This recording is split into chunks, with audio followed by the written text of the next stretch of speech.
Corona काल में जहां इम्यूनिटी बढ़ाने की बात चल रही है और सरकार के साथ साथ आयुष मंत्रालय भी इम्यूनिटी बढ़ाने की बात कहता है, वहां गीता मनीषी स्वामी ज्ञानानंद ने कुरुक्षेत्र विश्वविद्यालय के छात्र छात्राओं को ऑनलाइन मन की इम्यूनिटी बढ़ाने की बात कही है। और क्यों कही है, इसके पीछे क्या वजह है, क्योंकि लोग लॉकडाउन में हैं और एक तरह से उनका मन कहीं ना कहीं दुर्लभ हो रहा है और एक तरह से उनको कहीं ना कहीं मानसिक इस तरह से कमजोरी महसूस होती है। तो उसको बढ़ाने की जो बात कही जा रही है उसके बारे में बातचीत करेंगे। क्या कहेंगे स्वामी जी, आज जो ऑनलाइन आपने एक संदेश दिए है? वास्तव में इस समय शरीर की इम्यूनिटी बढ़ाने की बात खूब हो रही है, आवश्यक भी है कि कोरोना वायरस शरीर की इम्यूनिटी ठीक होगी तो उतना ही कम प्रभाव डालेगा। लेकिन भगवत गीता का जो सिद्धांत है वो ये भी स्पष्ट प्रेरणा देता है कि अगर आपका मनोबल दृढ़ होगा तो आपका शरीर भी ठीक रहेगा। अगर मन गिर गया, मन में कहीं टेंशन और धीरे धीरे कहीं डिप्रेशन की स्थिति बनने लगी तो कहीं ना कहीं उसका शरीर पर भी बुरा असर पड़ेगा, शरीर की इम्यूनिटी भी कमज़ोर होगी। मन नाम क्योंकि केवल सोच का है, विचार का है, और सोच को हमें थोड़ा ऊंचा बना के रखना है, थोड़ा सकारात्मक बना के रखना है। सोच में कहीं भी कड़वाहट नहीं लानी, सोच में कहीं न कहीं भी ईर्ष्या, द्वेष, क्रोध नहीं भर के रहना, क्योंकि ये सब हमारी सोच को कमज़ोर करेंगे, शरीर पर बुरा प्रभाव डालेंगे।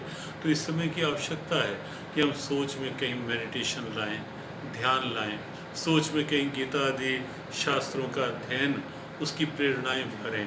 हम अपनी सोच में खुलापन लाएं, उदारता लाएं, सद्भावना लाएं सबके प्रति, मानव मात्र के प्रति, प्राणी मात्र के प्रति।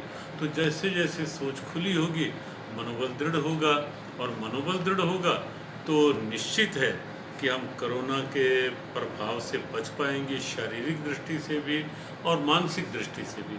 और दूसरी एक बात और हम कहना चाहेंगे कि आज प्रकृति ने एक सीख दी है, एक चेतावनी भी दी है, क्योंकि मनुष्य प्रकृति से दूर होता चला जा रहा था। आज फिर से आवश्यकता है कि हम प्रकृति के साथ जीने की प्रेरणा लें, प्रकृति के अनुसार जीने की प्रेरणा लें, फिर से हम प्रकृति के भावों को उसके साथ जीवन यात्रा को। तो स्वामी जी, सिर्फ यूनिवर्सिटी के छात्र छात्राओं की नहीं, पूरे विश्व के लिए एक तरह से संदेश है जो आपका है।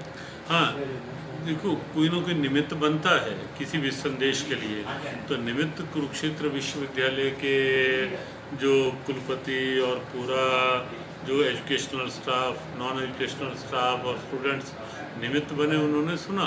लेकिन इन चैनल्स के माध्यम से वो संदेश पूरे विश्व तक पहुंच रहा है, और आवश्यकता भी यही है कि इस ढंग का गीता का संदेश पूरे विश्व तक पहुंचे, हर उस मानव तक पहुंचे जो कहीं न कहीं कोरोना वायरस के भय से त्रस्त है और चाह रहा है कि मैं इससे बाहर निकल पाऊं।